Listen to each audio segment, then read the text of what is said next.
اللہ آسمانوں اور زمین کا نور ہے.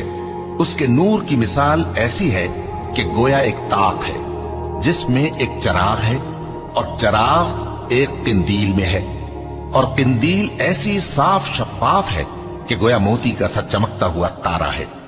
اس میں ایک مبارک درخت کا تیل جلایا جاتا ہے، یعنی زیتون کا، کہ نہ مشرق کی طرف ہے نہ مغرب کی طرف.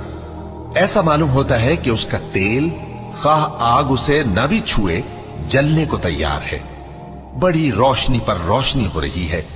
اللہ اپنے نور سے جس کو چاہتا ہے سیدھی راہ دکھاتا ہے، اور اللہ جو مثالیں بیان فرماتا ہے تو لوگوں کے سمجھانے کے لیے، اور اللہ ہر چیز سے واقف ہے. وہ قندیل ان گھروں میں ہے جن کے بارے میں اللہ نے ارشاد فرمایا ہے کہ بلند کیے جائیں اور وہاں اللہ کے نام کا ذکر کیا جائے، اور ان میں صبح و شام اس کی تسبیح کرتے ہیں.